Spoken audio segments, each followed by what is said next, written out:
और middle east के आसमान में फिर क्यों उड़े अमेरिकी बॉम्बर? यमन के हूती बागियों ने अमेरिका से क्या अपील की और सीरिया में किसके ठिकाने पर इजराइल ने की बमबारी? देखते हैं टॉप 9 वर्ल्ड बैटल ग्राउंड। अमेरिकी बॉम्बर जेट B-52 ने फिर मिडिल ईस्ट के आसमान में उड़ान भरी है। इस बार बॉम्बर B-52 के साथ ही F-15E और F-16 फाइटर जेट्स भी इसके साथ थे। ईरान के साथ बढ़ती तल्खी को देखते हुए अमेरिका मिडिल ईस्ट में लगातार अपने बॉम्बर उड़ाकर अपनी ताकत दिखा रहा है। अमेरिका ने ईरान के एक तेल टैंकर को जब्त करने की कोशिश की। इस टैंकर में 2 मिलियन बैरल कच्चा तेल है। अमेरिका की कोशिश है कि इस टैंकर को जब्त कर ईरान के तेल निर्यात को रोका जाए।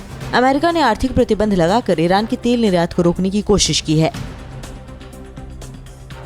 अमेरिका के साथ परमाणु करार की चर्चा के बीच ईरान ने कहा कि वो अमेरिका की तरफ से सकारात्मक कदम उठाने के बाद ही परमाणु करार पर चर्चा करेगा। ईरान के विदेश मंत्री जावेद जरीफ ने कहा कि अमेरिका ने पिछले 4 साल से सख्त आर्थिक बैन लगाए हैं। अमेरिका पहले बैन खत्म करे, उसके बाद परमाणु करार पर बात होगी। रूस ने कहा है कि ईरान के साथ परमाणु करार के लिए अगर अमेरिका और शर्तें थोपता है तो वो परमाणु करार का समर्थन नहीं करेगा। 2015 में ईरान के साथ हुए परमाणु करार में रूस भी शामिल था। रूस ने कहा है कि परमाणु करार में क्षेत्रीय शक्ति संतुलन का भी ख्याल रखना होगा। बाइडेन प्रशासन की तरफ से ईरान के साथ 2015 के परमाणु करार को फिर से अमल में लाने का संकेत देने के बाद इजराइल भड़क गया है। इजराइल ने कहा है कि ईरान के साथ परमाणु करार उसे मंजूर नहीं है। इजराइल ने कहा कि परमाणु करार हुआ तो ईरान परमाणु बम बनाने में कामयाब होगा। इजराइल ने कहा है कि वो ईरान को परमाणु बम बनाने नहीं देगा। ईरान ने इजराइल की हमले की धमकी को बकवास बताया है। ईरान ने कहा कि इजराइल ऐसी स्थिति में नहीं कि वो ईरान पर हमला करे। ईरान के उपराष्ट्रपति इशहाक जहांगीरी ने कहा कि इजराइल के नेता अपने देश के लोगों को मूर्ख बनाने के लिए ऐसे बयान देते रहते हैं।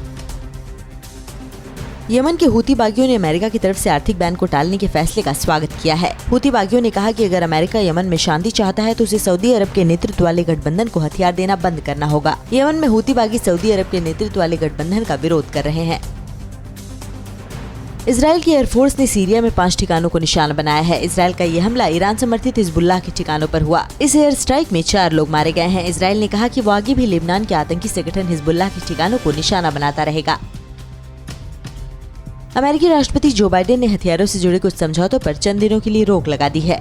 हालांकि अब तक ये साफ नहीं हो पाया है कि बाइडेन ने किन हथियार समझौतों पर रोक लगाई है, लेकिन अटकलें हैं कि यूएई और सऊदी अरब को F-35 फाइटर जेट्स बेचने से जुड़े समझौते पर रोक लगी है।